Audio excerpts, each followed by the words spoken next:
Imagine we're out for dessert, and I tell you that mint chocolate chip is the best ice cream flavor ever made. You might completely disagree, and that's okay. That is a subjective opinion. It's a personal preference that changes from one person to the next. But if my ice cream slips off the cone, it will hit the pavement. That is an objective fact. Gravity pulls the ice cream down, regardless of our opinions or which flavor we prefer. This raises a question about how we treat each other. When we say stealing is wrong, are we simply sharing a personal preference, like picking an ice cream flavor? Or are we describing a solid, unchangeable law of reality, similar to gravity? Philosophers call the second option moral objectivism. This is the belief that moral rules exist on their own, separate from our personal feelings or the habits of our culture. Look at the top half. Your mental image of a tree is separate from the physical tree existing in the world. In the bottom half, we apply this to morality. To an objectivist, right actions, like serving food, are facts existing independently of our minds. This means certain actions are right or wrong for everyone. These moral facts stay the same whether we happen to agree on them or not. If these rules are universal, they need a source that doesn't change based on how we feel. So where do they come from? Think of it like a human blueprint.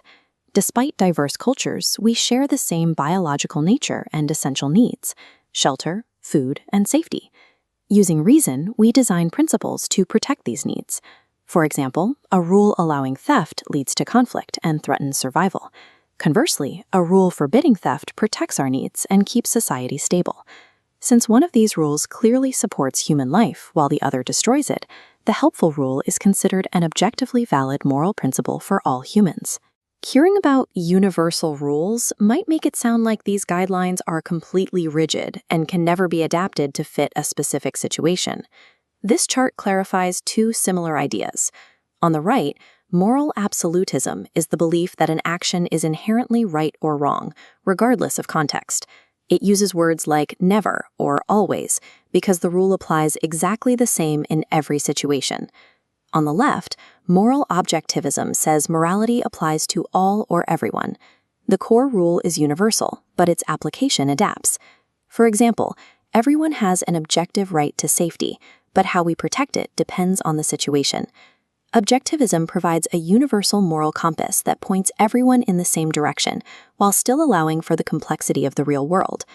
We can see this logic at work in the way our global society functions every day. The most significant example is the concept of universal human rights. Anytime someone argues that a person, regardless of where they live, deserves access to clean water or freedom from harm, they are using this objective way of thinking. They are pointing to our shared biology to show that these specific ways of treating people are required for us to survive. We will likely always have different opinions on the small things, like ice cream. But moral objectivism suggests that our shared human blueprint gives us a unified, objective true north for how we treat